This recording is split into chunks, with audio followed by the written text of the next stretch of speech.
않으신 분 없을 거라고 생각이 됩니다. 술래잡기, 여러분이 술래잡기라고 하는 것은 본래 조선시대에 밤에 도둑을 잡기 위해서 순찰을 돌았던 순라라고 하는 군인에게서 유래한 말입니다. 그러면 여러분, 술래가 순라라고 하는 군인에게서 유래한 말이라면, 그러면 술래잡기 놀이에서 술래의 반대말은 뭐가 될까요? 도둑이죠.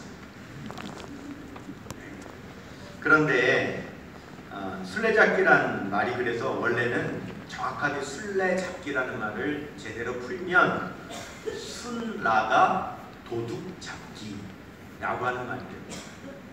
근데 여러분, 우리는 어린 시절 술래잡기 할 때 술래되기를 좋아했습니까? 숨는 사람 되기를 좋아했습니까? 사실은 술래되기를 좋아해야 되는데, 지금으로 말하면 술래는 경찰이고 숨는 사람은 도둑이기 때문에 술래가 되기를 좋아해야 되는데, 우리는 반대로 도둑되기를 어린 시절에 뜻도 모르고 좋아했었죠. 술래가 되어서 숨어있는 아이들을 찾다 보면 도무지 찾을 수 없게 되죠. 그러면 난 더 이상 못 참겠다라고 하는 뜻으로 외치는 말이 있어요. 혹시 아십니까? 그렇죠. 전국 공통입니다. 못 찾겠다 꾀꼬리라고 외치죠. 그러면 왜 못 찾겠다 꾀꼬리라고 하필이면 외쳤던가? 그 설이 있는데, 그 새 중에서 이 꾀꼬리는요, 겁이 많아서 풀숲에 아주 잘 몸을 숨긴답니다. 그런데 사람들이 꾀꼬리를 잡아보려고 꾀꼬리 소리 나는 곳으로 찾아다녀봐도 도대체 소리가 어디서 나는지, 꾀꼬리 소리는 희한해서 그 소리가 어디서 나는지 그 위치를 제대로 찾아갈 수가 없는 새라고 합니다. 그래서 못 찾겠다 꾀꼬리, 다른 새는 찾을 수 있어도 도저히 꾀꼬리는 못 찾겠다라고 하는 의미로 못 찾겠다 꾀꼬리라고 했다고 그래요. 여러분이 술래잡기를 배경으로 만든 노래가 있는데, 혹시 여러분 조용필 씨가 부른 못 찾겠다 꾀꼬리라고 하는 노래를 아시는지 모르겠어요. 여러분, 이 노래 가사가 참 의미가 있는데요, 이 노래 가사는 이렇습니다. 어두워져가는 골목에 서면 어린 시절 술래잡기 생각이 날 거야.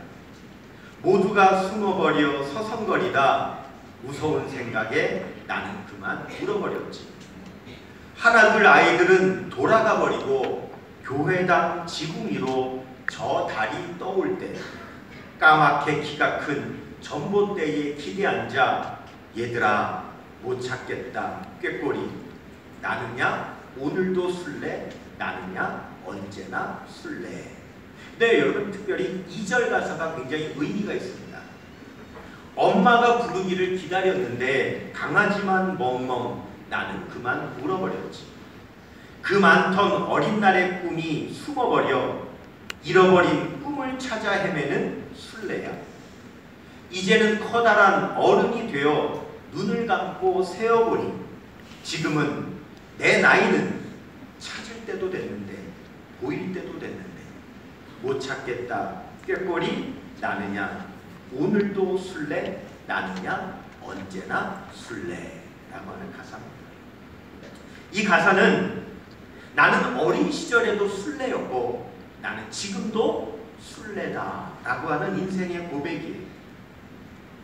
우리 주변을 보면 지금 내 나이는 이제 찾을 때도 됐는데 보일 때도 됐는데 여전히 못 찾겠다며 못 찾겠다 꾀꼬리라고 외치는 사람들이 얼마나 많이 있는지 몰라요. 삶의 진정한 해답을 찾지 못한 채 오늘도 인생을 헤매는 수많은 사람들이 우리 주변에는 얼마든지 있습니다. 자신의 인생의 해답을 구하는 사람을 구도자라고 부릅니다. 그런데 진정한 구도자가 되기 위해서는 3가지 조건을 충족시켜야 구도자가 될 수 있어요. 첫 번째, 삶의 궁극적인 의미를 진심으로 질문하는 사람이 구도자예요. 나는 누구인가? 나는 어디로 가는가? 내 삶의 최종 목적은 무엇인가? 어떤 삶이 최상의 삶인가? 등등 삶의 궁극적인 물음에 질문할 수 있는 사람이 구도자예요. 두 번째, 현재 내가 어둠 속에서 인생의 참 진리를 찾지 못하고 있다는 사실을 인정해야만 진정한 구도자가 될 수 있어요. 세 번째, 해답을 발견할 수 있는 참 빛이 있다는 사실을 듣고 그 빛을 찾아 나서야 진정한 구도자가 될 수 있어요. 사도 요한은 오늘 말씀을 이렇게 시작하지요. 요한복음 1장 5절 말씀 같이 읽을까요? 빛이 어두움에 빛이 돼 어둠이 깨닫지 못하더라. 여러분, 예수님께서는 이 세상에 말씀으로 오셨고 생명으로 오셨고 빛으로 오셨다는 사실을 우리는 지난 시간 말씀을 통해서 깨달을 수 있었어요. 그런데 사람들은 빛으로 오신 이 예수님을 깨닫지 못한다는 거예요. 왜 그런가? 여러분, 오늘 요한복음 1장 5절 이 말씀에 분명히 빛이 어둠에 빛이 돼 어둠이 깨닫지 못하더라 이렇게 말씀을 하고 있어요. 여러분은 이 말씀을 자세하게 여러분들이 보셔야 될 필요가 있는데, 내가 어둠 속에 있기 때문에 빛을 깨닫지 못한다는 말이 아닙니다. 여러분, 그럴 수가 없어요. 예를 들어 볼게요. 어둠이 있는데 어둠에 빛을 비춘다 그래서 빛이 안 보일 수가 있을까요? 그럴 수는 없어요. 어둠에 빛을 비추면 반드시 빛이 보이게 돼 있어요. 그런데 오늘 말씀은 너무 어두워서 빛이 있다는 것을 깨닫지 못한다는 뜻이 아니라, 정확하게 성경은 어떻게 써 있냐면 어둠이 빛을 깨닫지 못하더라 이렇게 말씀하고 있어요. 무슨 말이냐면 어둠 자체가 그것이 빛이라고 하는 것을 깨닫지 못한다 이 말입니다. 빛이 있는 것을 알고 보고 있으면서도 저것이 빛이라고 하는 것을 깨닫지 못한다는 말입니다. 창세기 1장에 하나님께서 빛을 만드시기 전에 이 세상이 어떤 세상이었는지 말씀하고 계시는데, 창세기 1장 2절에 보면 같이요. 땅이 혼돈하고 공허하며 흑암이 깊음 위에 있고 하나님의 영은 수면 위에 운행하시니라. 근데 여러분, 이 말씀은 철저하게 하나님의 관점에서 쓰여진 말씀이라는 사실을 알아야 돼요. 왜냐하면 보십시오. 땅이 혼돈하고 공허하며 흑암이 깊음 위에 있다. 여러분, 혼돈이라고 하는 것을 알려면 질서를 알아야 혼돈하다는 것을 알 수 있는 거예요. 공허가, 내가 지금 공허하다는 것을 알려면 충만을 알아야 공허를 알 수 있는 거예요. 흑암이라는 사실을 알려면 빛을 알아야 내가 흑암 가운데 있다는 것도 알 수가 있는 거예요. 이 세상은 질서와 충만과 빛을 경험해 보지를 못했기 때문에 지금 내 자신이 혼돈한지 공허한지 어둠 속에 있는지도 모른다는 거예요. 여러분, 하나님은 어떤 하나님이냐? 우리 하나님은요, 질서의 하나님이라고 말씀하세요. 고린도전서 4장 33절 말씀에 같이요. 하나님은 무질서의 하나님이 아니시오 오직 화평의 하나님이시오. 하나님은 질서의 하나님이세요. 또 우리 하나님은요, 충만의 하나님이세요. 에베소서 3장 19절이요. 그 너비와 길이와 높이와 깊이가 어떠함을 깨달아 하나님의 모든 충만하신 곳으로 너희에게 충만하게 하시기를 구하노라. 또 우리 하나님은요, 빛의 하나님이세요. 요한일서 1장 5절에요. 우리가 그에게서 듣고 너희에게 전하는 소식은 이것이니 곧 하나님은 빛이시라. 그에게는 어둠이 조금도 없으시다는 것이니라. 그래서 여러분 창세기 1장 2절 이 말씀 다시요. 땅이 혼돈하고 공허하며 흑암이 깊은 위에 있고 하나님의 영은 수면 위에 운행하시니라 라고 하는, 여러분 이 말씀은 어떤 말씀이냐면 질서이신 하나님이 지금 이 상태가 혼돈의 상태라고 정의 내리시는 것이고, 충만의 하나님께서 지금 이 세상의 상태가 공허의 상태라고 정의 내리고 계시는 것이고, 지금 빛의 하나님께서 이 세상의 상태가 흑암의 상태라고 정의 내리시는 말씀이라는 거예요. 참빛이 되신 예수님께서 이 세상에 오셨어도 예수님이 빛이라는 사실조차 모르고 있는 것이 세상이라는 거예요. 그래서 하나님께서는 그 보내주신 예수님께서 빛이라고 하는 사실조차 모르는 사람들에게 그 예수님이 참 빛이라고 먼저 증언할 선지자를 보내주셨는데, 그 선지자가 바로 세례 요한이라고 오늘 말씀하고 있어요. 요한복음 1장 6절에서 8절 말씀이요. 시작. 하나님께로부터 보내심을 받은 사람이 있으니 그의 이름은 요한이라. 그가 증언하러 왔으니 곧 빛에 대하여 증언하고 모든 사람이 자기로 말미암아 믿게 하려 함이라. 그는 이 빛이 아니요 빛에 대하여 증언하러 온 자라 그랬습니다. 여러분, 빛을요, 그것이 빛이라고, 그분이 빛이라고 증언해 줄 사람이 필요하다는 사실을 아십니까? 빛 대신 예수 그리스도를 증언해 줄 사람이 필요해요. 예수님께서 지금 세상에 오셔도 사람들은 예수님을 예수님으로 알아보지 못해요. 예수님을 구원자라고 알 수 없어요. 그렇기 때문에 누군가가 저분이 예수님이라고, 저분이 구세주라고, 저분이 메시아라고 증언할 사람이 필요하다는 거예요. 그래서 지금의 내 상태가 혼돈의 상태요, 공허의 상태요, 흑암의 상태라고 하는 것을 깨닫게 해줄 사람이 필요합니다. 그 사람이 누구냐? 바로 그리스도인, 교회, 저와 여러분인 줄 믿습니다. 아멘.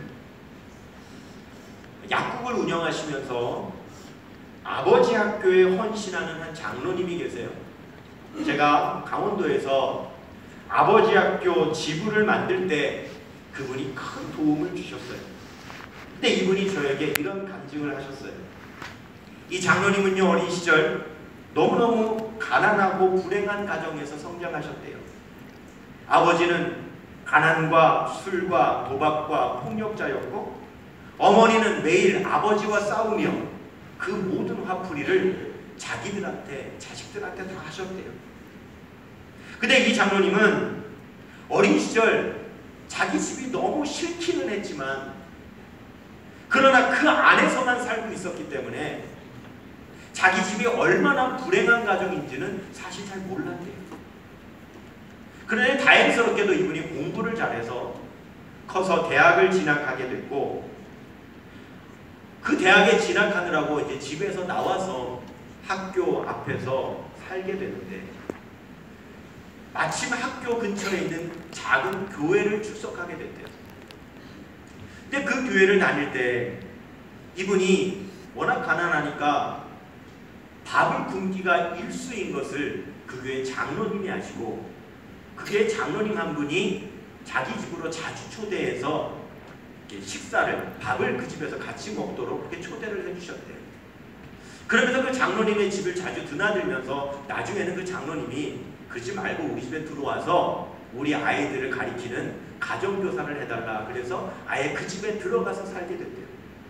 그런데 이분이 그 장로님의 집에서 함께 생활하면서 그 장로님의 가족을 보면서 깨달은 게 있다는 거예요. 아, 가정은 이렇게도 화목할 수 있구나 라고 하는 사실을 깨달았다는 거예요.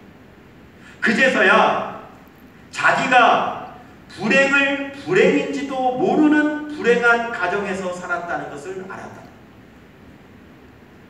뭐라고요?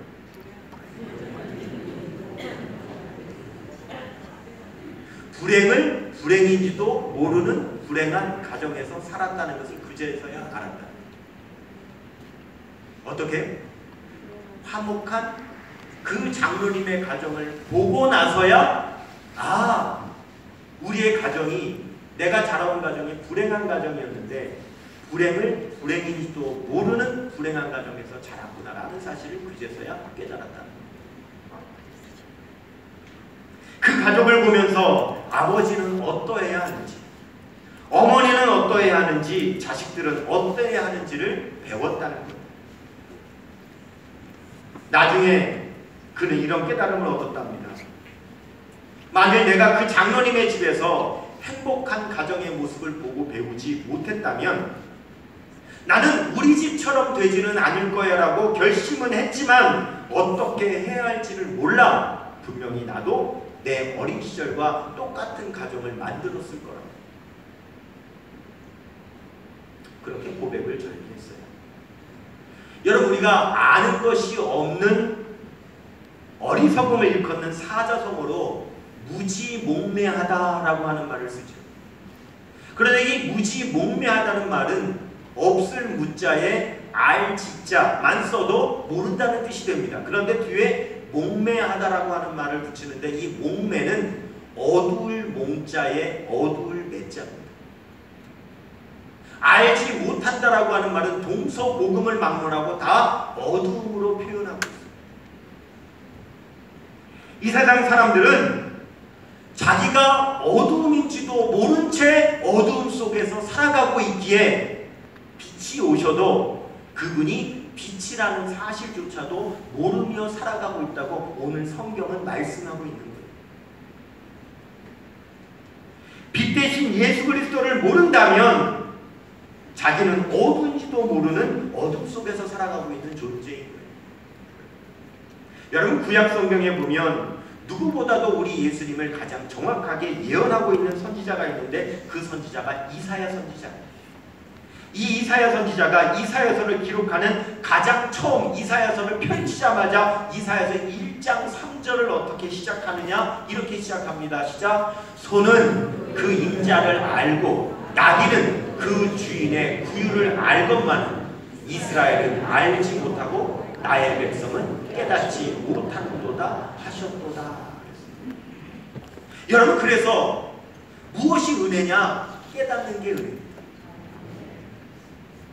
내 삶이 혼돈하고 공허하고 흑암 속에 있는 삶이라는 것을 깨닫는 것이 은혜며, 그래서 하나님께서 우리를 질서로, 충만으로, 밝음으로 변화시키기 위해서 보내주신 분이 예수 그리스도라는 것을 깨닫는 것이 은혜요.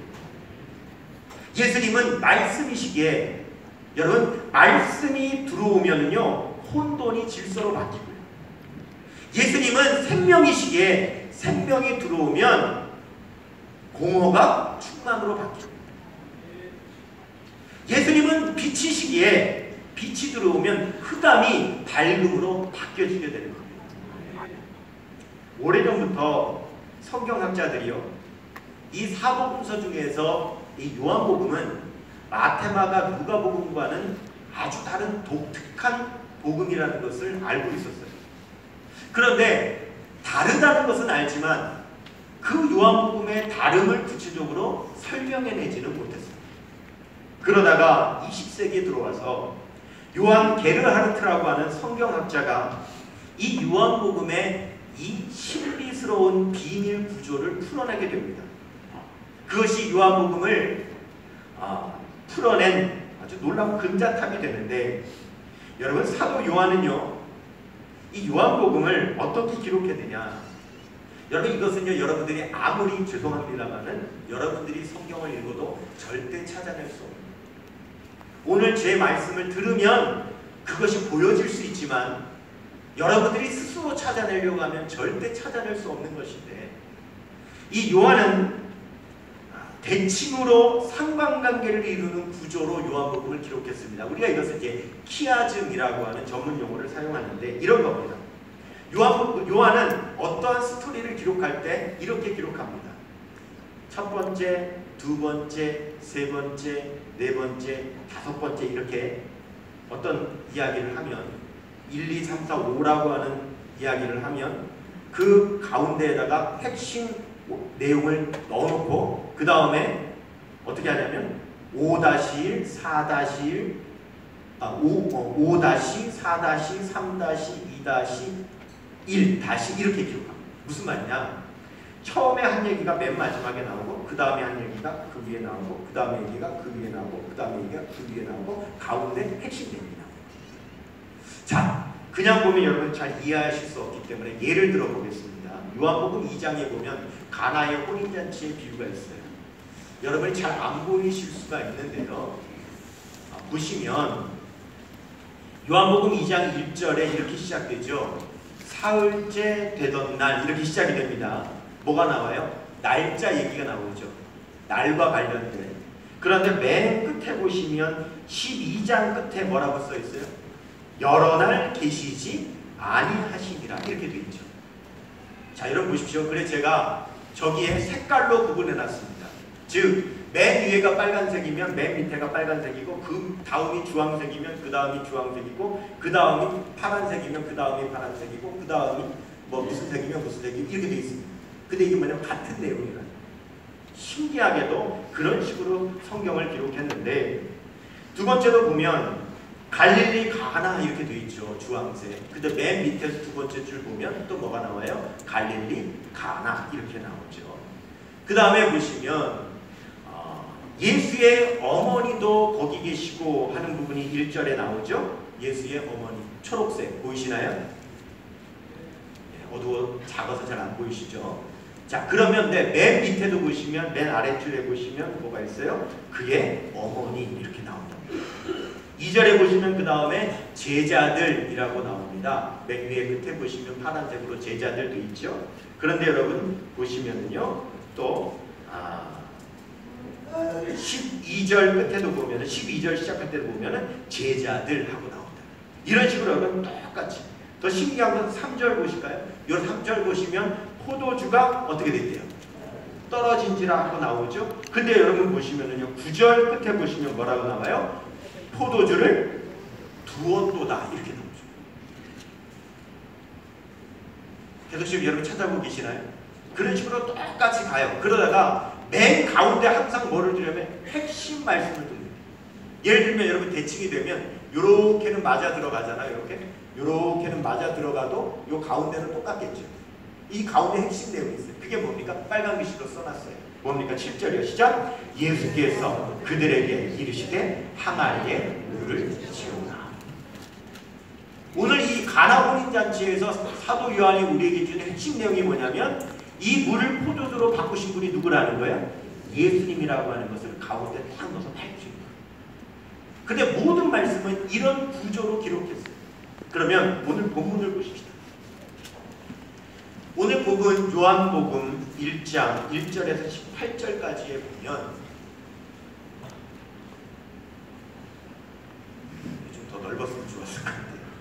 자, 여러분이 성경을 보면서 한번 찾아볼까요? 자, 그러면 1장 1절부터 18절까지 하나의 단락인데 1장 1절을 뭐라고 시작하냐면 태초에 말씀이 계시니라 이렇게 시작을 하죠. 그런데 18절 끝에 가면은요 뭐라고 되어 있냐면은 하나님이 나타내셨느니라 이렇게 되어 있어요. 태초에 말씀이 계시다. 하나님이 나타내셨다. 두 번째 B는 뭐냐면 1절 끝에 보시면 하나님과 어떻게 돼요? 함께 계셨다라고 나오죠. 18절 가시면 그 다음에요. 아버지 품속에 있는 독생하심 이렇게 돼요. 하나님과 함께 계셨고 아버지의 품속에 계셨다. 이렇게 나오죠. 그 다음에 세 번째는 3절에 가시면 만물이 그로 말미암아 지은 바 되었다라고 나오죠. 그런데 여러분 17절 가시면 은혜와 진리는 예수 그리스도로 말미암아 온 것이다. 이렇게 말씀하고 있죠. 그 다음에 4절에 가서 보시면 이 생명은 사람들의 빛이라 그렇게 말씀합니다. 생명과 빛을 말씀하시죠. 그런데 14절에 가서 보시면 은혜와 진리가 충만하더라 이렇게 말씀을 하시죠. 그렇죠? 자, 그 다음에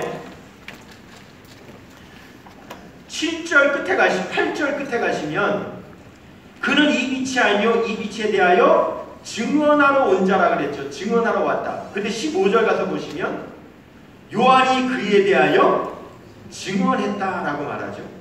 10절에 가보시면 10절 그가 세상에 계셨으며 그렇게 말하고 있죠. 14절 가시면 보시면 육신이 되어 우리 가운데 거하시며 그렇게 말씀을 하고 있습니다. 그리고 가운데 보면 딱 이제 대칭적으로 말씀하시고 맨 가운데에 기록된 말씀이 뭐냐 하면 바로 가운데가 12절입니다. 12절 시작.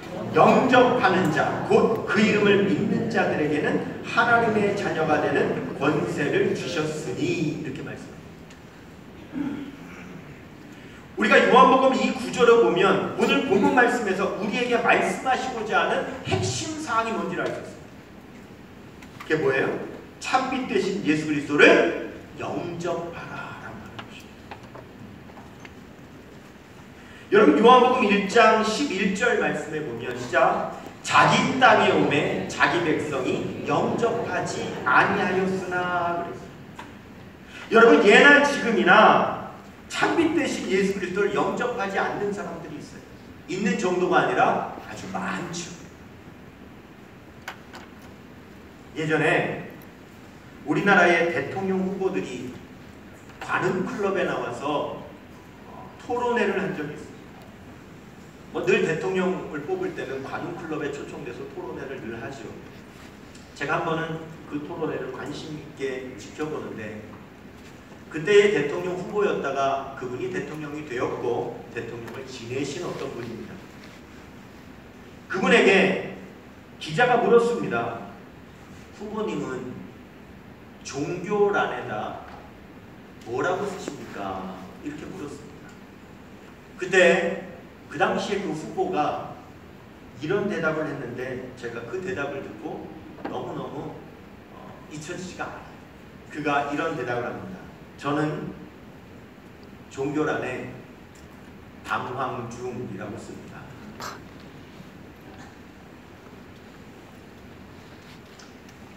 저는 현대인의 모습을 대변하는 그런 말이라고 생각해요. 당황중. 지금 내 나이는 찾을 때도 됐는데 고일 때도 됐는데 여전히 못 찾겠다고 못 찾겠다 꾀꼬리라고 외치는 것이 현대인들의 이 시대의 고백이라는 것입니다.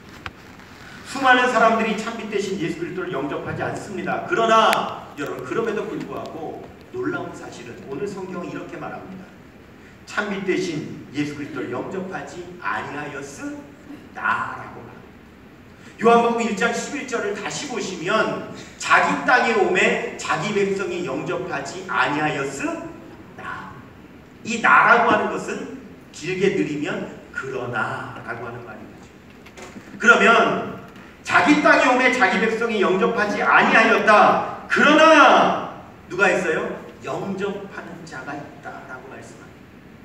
우리 요한복음 1장 12절에서 13절에 그러나를 넣어서 한번 읽어보도록 하겠습니다. 시작. 그러나 영접하는 자 곧 그 이름을 믿는 자들에게는 하나님의 자녀가 되는 권세를 주셨으니 이는 혈통으로나 육정으로나 사람의 뜻으로 나지 아니하고 오직 하나님께로부터 난 자들이니라. 아멘. 오늘 여기에 있는 저와 여러분이 누군지 아십니까? 우리는 그러나의 사람입니다.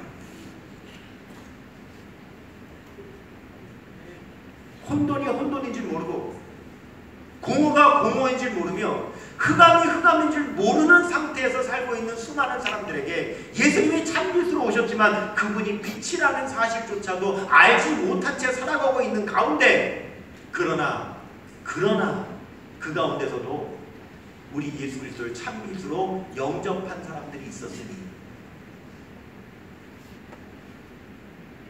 그 사람들이 바로 저와 여러분이라고 말씀하고 있는 것입니다. 그러면 여러분 예수님을 참빛으로 알고 있는 저와 여러분의 삶은 어떠해야 될까요? 말씀이신 예수님께서 우리 안에 오셨기에 이제 우리는 내 삶이 혼돈의 삶이었다는 사실을 깨닫고 그 말씀으로 인하여 내 삶이 질서의 삶으로 바뀌어집니다. 내 삶이 공허의 삶이라고 하는 것을 깨닫고 생명 되신 예수 그리스도로 말미암아 내 삶이 충만한 삶이 됩니다. 내 삶이 흑암의 삶이라는 사실을 깨닫고 빛이신 예수님으로 말미암아 내 삶이 빛의 삶으로 바뀌어져서 우리도 예수님이 참 빛이라고 증언하는 증언자가 되어야 한다고 오늘 말씀하고 계시는 거예요. 저와 여러분, 우리 포항성결교회의 삶의 모습이 참 빛을 찾은 삶, 참 빛 대신 예수 그리스도를 증언하는 삶 되시길 주님의 이름으로 축원합니다. 이 시간 우리 함께 찬양하실 때에 어두운